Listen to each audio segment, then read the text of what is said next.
There are many amazing legendary weapons you can already get early in Assassin's Creed Shadows. Got cool options for Naoe and Yasuke, starting with Yukimitsu's Revenge that makes afflicted enemies vulnerable. It comes with the poison build-up, so when an enemy becomes poisoned, they go into this orange state, so you can for example do a charged light posture attack to trigger the weak point hit for nice damage. And of course, after that, they take some nice damage over time from the poison effect. So this really rewards an offensive playstyle to get that status effect up as soon as possible. And with the Tento, building up these afflictions works really well. So no fighting required for this weapon. We just need to go to this Kofun over here on the map. It's kind of a maze, so handy to know which path you should take to save you some time.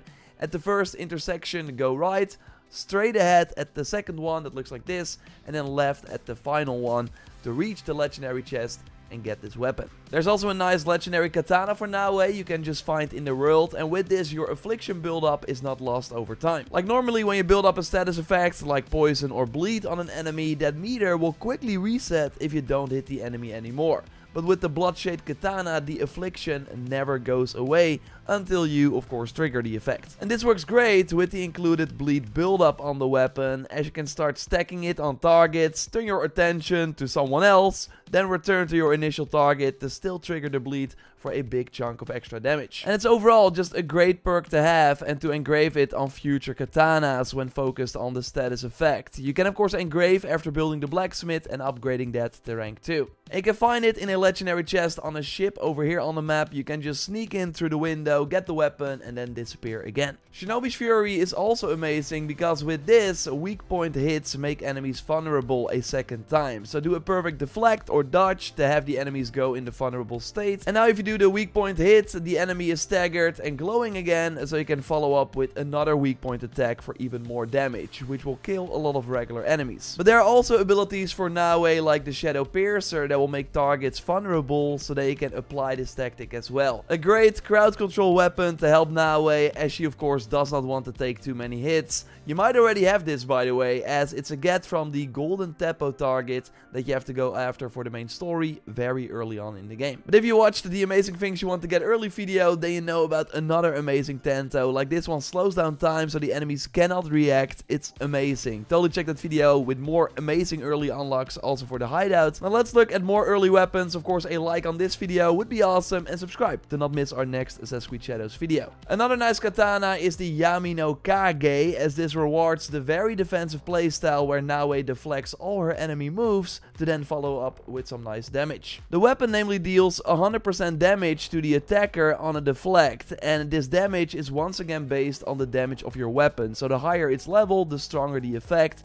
So good to keep that in mind. And the higher your level and knowledge rank, the better this katana becomes, because later on you can deflect flurry and even unblockable attacks by unlocking this skill in the katana tree. So then against every enemy you can stand your ground, deal damage to them with the deflect and immediately follow up with a counter attack. It's pretty great, and you get the weapon over here on the map in a fort in Harima, where you have to take out 2 samurai daisho. But yeah, all these weapons don't have a cool look. For that you want to pay attention to the projects, because here you can get some pretty cool blue Isu style weapons like this really cool Tento. This instantly charges a posture attack after an ability, so use an ability and then follow up immediately with this powerful strike. It's not very good.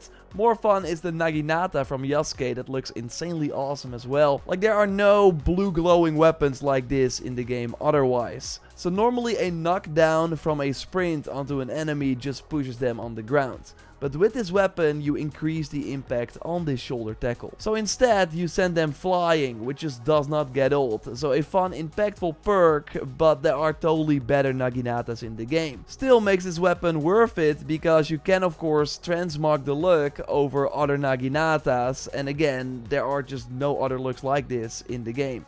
Same for the Tento, by the way. Although while regular weapons have this really cool transmog where you can mix and match pieces, that is sadly not the case for these project items and helix items, which I hope they change later on. And to get them, you simply want to do the 4 weekly anomaly missions that you can start doing by following the main story early on. In Act 1, right before one of the 2 targets, these missions will open up. Doing 1 anomaly mission gives you data fragments, which is enough to unlock 1 level in a project. Doing 4 already can get you the Naginata in the legacy project, and for the Tento you want to activate the Awakening project. Of course, look at the other items that are in each project as well before you decide where you want to focus on, but in the end you can all get them. There's no time limit to these battle passes. So you can already get these weapons pretty early on, and also by doing this you get keys that you can spend on Helix items in the exchange. And at the time of this recording, a very powerful Cannonbow is for sale that after blocking an attack instantly charges a posture attack. Which means that you can block and send the enemies flying, because the heavy posture attack from the Cannonbow is very